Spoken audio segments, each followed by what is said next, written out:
Hi CS students, let's revise CA Final AFM Advanced Capital Budgeting Decisions Chapter 3 Practical Question 14.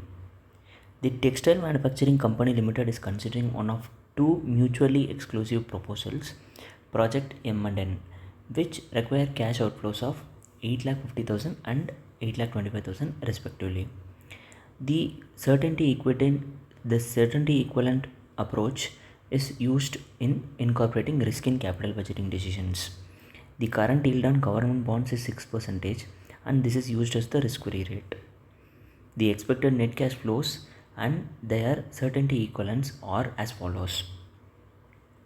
Present value factors of first, second and third year discount rates are given, and then cash flows with certainty equivalent factor also given for every year. The requirements of the questions are which project should be accepted, and if risk adjusted discount rate method is used, which project would be appraised with a higher rate and why.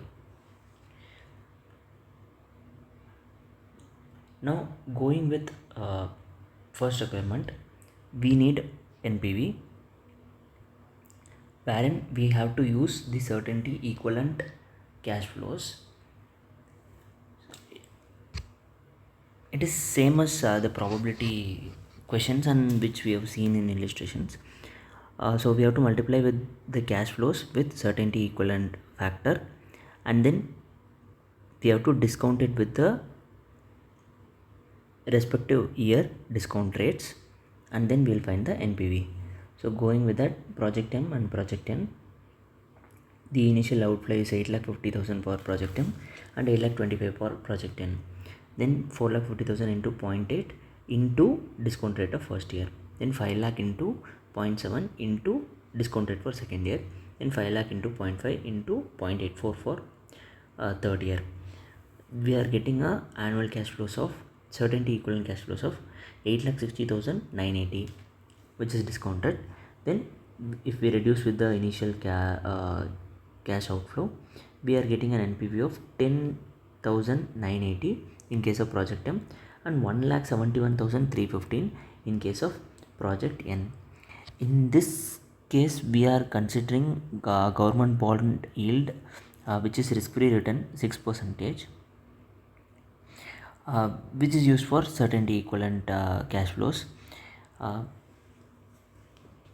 If we go for risk adjusted discount rates, then we will adjust our risk percentage also along with this risk-free rate of 6%.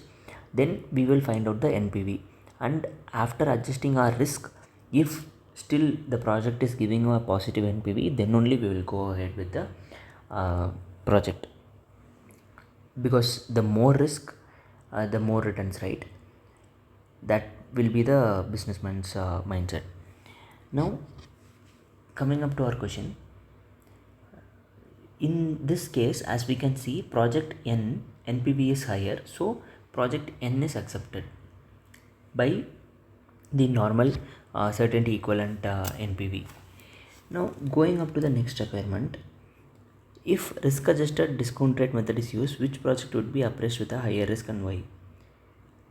Now when we are considering risk in the next step, since we know the certainty equivalent factors for both the projects, which gives us a base point for risk. So if we just add our certainty equivalent factor for all the years, 0.8 plus 0.7 plus 0.5, which signifies the risk, how it is. So the more certainty equivalent, the less riskier. How can we say that? So let's say in the first year, I am certain that 0.8, which is 80% of 4,50,000 is certain. So in that, I am getting an assurance to the extent of 80% that the cash flow is certain. If I am sure that 90%, then the risk is less in the second case, because I am having an assurance of 90%. So if we just add all our certainty equivalent factors, 80% plus 70 plus 50%, and compare it with project N, which is 90% plus 80% plus 70%, we can see which project has more certainty equivalent factor. So the more certainty equivalent factor, the less risk it has.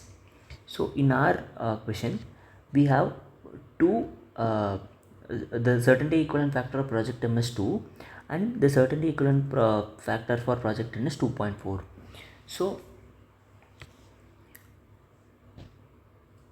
in the in the given case, project N has more certainty equivalent factor, so which is less riskier, and the project N can be accepted. Going to the ICAI solution, they have also done the same thing.